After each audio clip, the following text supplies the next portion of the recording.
যে আমার দলের লোকের অনেককে কেনা যায়, শেখ হাসিনাকে কেনা যায় না। আরে আপনাকে তো সবার আগে কেনা যায়, ভারত তো আপনাকে সবার আগে কিনেছে।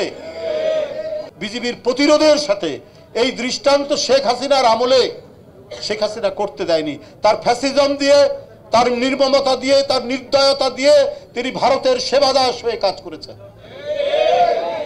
আমি তত্ত্বাবধায়ক সরকারের যে স্বরাষ্ট্র উপদেষ্টাকে ধন্যবাদ দেই। ভাই, প্রথম দেখলাম ভারতের কাঁটাতারের বেড়া মানে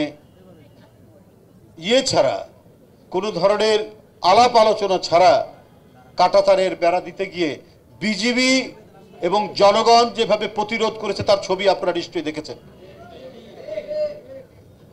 তো আমি শেখ হাসিনাকেও বলবো এবং শেখ হাসিনার প্রভু যারা রয়েছে তাদেরকেও বলবো যে আপনারা বাংলাদেশকে মনে করেছেন যে বোধহয় ফু দিলে পরেই তারা চলে যাবে।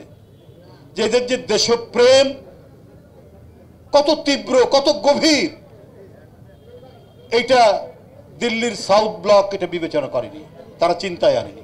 ওরা মনে করেছে শেখ হাসিনাকে রেখে দিলেই তো আমাদের পারপাস হয়ে যাবে।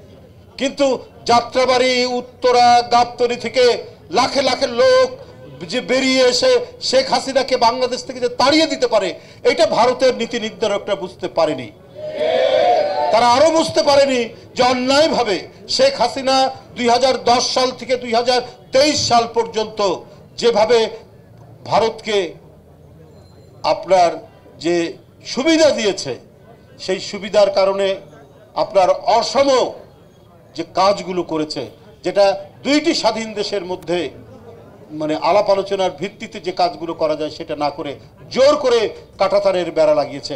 আপনাদেরকে আমরা বলে রাখি যে 160টি জায়গায় শেখ হাসিনার শুধুমাত্র সুবিধা দেওয়ার কারণে আমাদের সার্বভৌমত্বকে দুর্বল করে সে 160টি জায়গায় কাঁটাতারের বেড়া দিয়েছে। ক্যামেরায় ওয়াও, স্টাইল দেখাও, Xenon X21 পারলে ঠেকাও। আমাদের যে সীমান্ত 4000 কতশো কিলোমিটার, তার মধ্যে 3000 সামথিং কিলোমিটার হচ্ছে অলরেডি কাঁটাতারের বেড়া দেওয়া হয়েছে। এখন 856 কিলোমিটার জায়গা বাকি আছে, সেখানে কাঁটাতারের বেড়া দেওয়া। আন্তর্জাতিক যে নিয়ম বিধিবিধান এবং দুই দেশের মধ্যে সময়ে সময়ে যে চুক্তি হয়েছে, আলাপ আলোচনা হয়েছে, সেটাও মানছে না যে শূন্য রেখা থেকে 150 গজ দূরের মধ্যে কোনো উন্নয়ন পরিকল্পনা হবে না, হতে গেলেও দুই দেশের মধ্যে আলাপ আলোচনা করতে হবে। সেগুলোর কোনো কিছুই তারা না মেনে কাঁটাতারের বেড়া দেওয়ার চেষ্টা করেছে আপনার লালমনিরহাটে বিভিন্ন জায়গায়।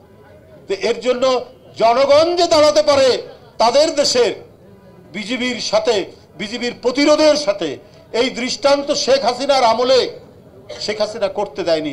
তার ফ্যাসিজম দিয়ে, তার নির্মমতা দিয়ে, তার নির্দয়তা দিয়ে তিনি ভারতের সেবাদাস হয়ে কাজ করেছেন। উনি একটা কথা বলতেন যে নিজের দলের লোকদেরকে বলেছেন যে আমার দলের লোকের অনেককে কেনা যায়, শেখ হাসিনাকে কেনা যায় না। আরে আপনাকে তো সবার আগে কেনা যায়, ভারত তো আপনাকে সবার আগে কিনেছে। কেনার কারণে আপনি নিজের দেশের স্বাধীনতা, সার্বভৌমত্ব এবং গৌরবকে আপনি পদদলিত করে তাদেরকে অসম কাজ করার সুযোগ সুবিধা দিয়েছেন।